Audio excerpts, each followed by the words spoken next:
شبکه دیدبان. Hello everyone.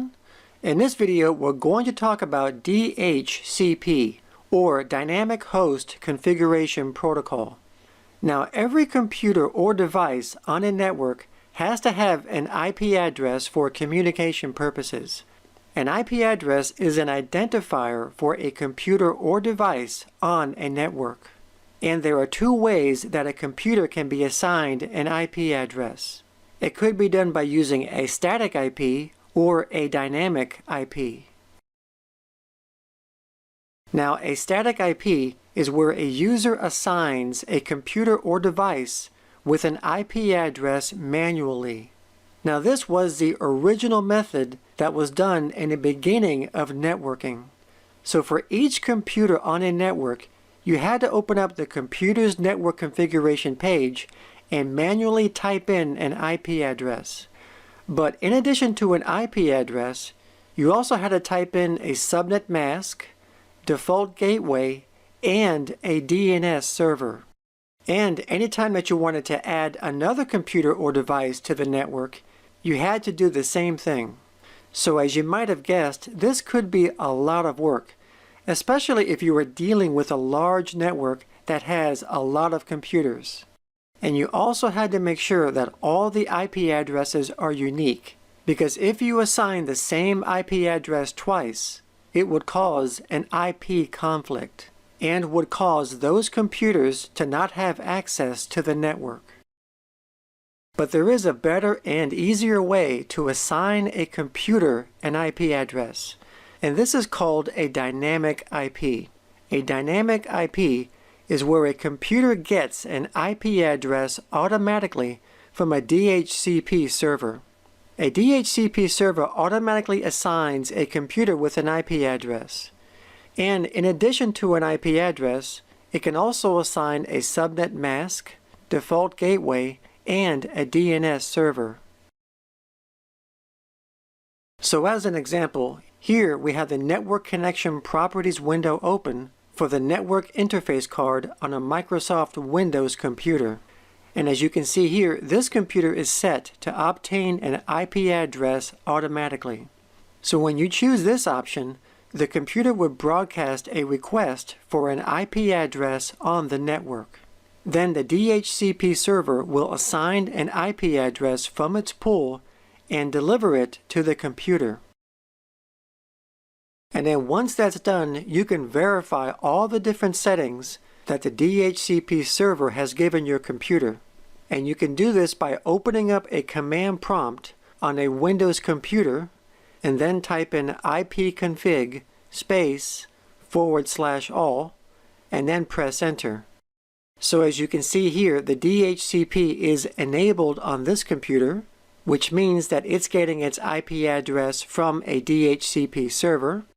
And then you can see the IP address here, along with the subnet mask, default gateway, and DNS server. So all of these settings were given by the DHCP server. So as you can tell, dynamic IP addressing is the best choice, because it's automatic and it makes managing a network a lot easier. Now, a DHCP server assigns IP addresses to computers on a network from its scope. And a scope is a range of IP addresses that a DHCP server can hand out. So as an example, here we see a scope of IP addresses on this server. So as you can see, the range starts with this IP address and ends with this IP address. So computers on this network will get an IP address from this range of IP addresses. So this scope can give out 100 IP addresses. Now these values can be customized to either increasing or decreasing the range. It all depends on what the network administrator wants to do. So it is customizable. Now when computers obtain an IP address from a DHCP server, the server assigns the IP address as a lease. So the computer doesn't actually own the IP address.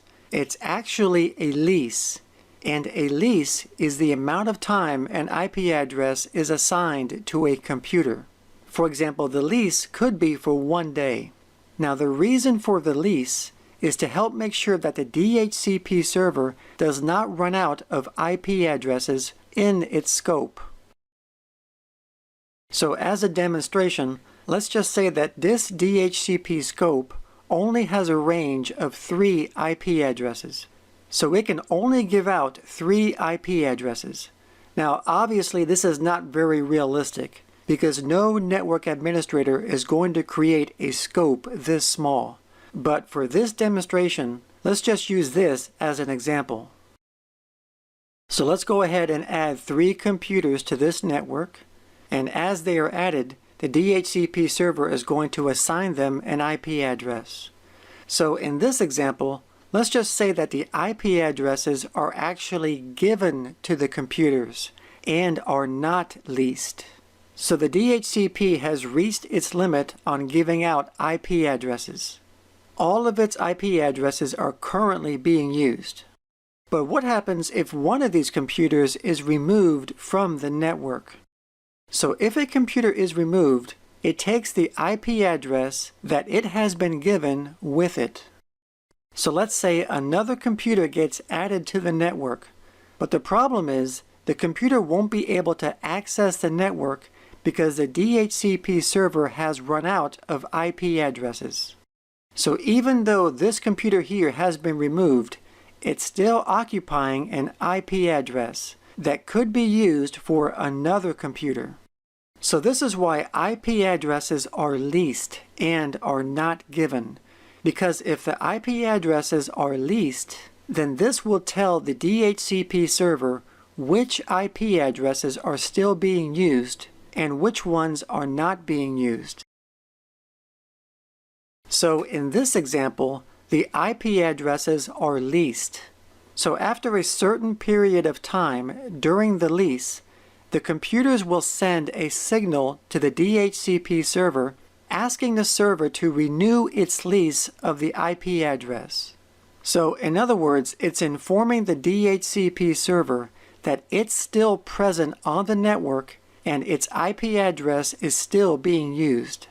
So if a computer is removed from the network, that computer is not going to be able to ask the DHCP server for a renewal. And if it doesn't ask for a renewal, then the lease will expire and then the IP address will go back to the IP address pool. So now the IP address can be used for another computer. And this is why IP addresses are leased. Now, if you wanted a computer or device on your network to have a specific IP address all the time, in other words, you never want that IP address to change, well, you can create a reservation on the DHCP server. A reservation ensures that a specific computer or device identified by its MAC address will always be given the same IP address when that computer or device requests an IP address from the DHCP server. So for example, on this DHCP server, if I create a reservation for my computer, the DHCP server will recognize my MAC address and will always give me this specific IP address. Now, reservations are not typically given to regular computers.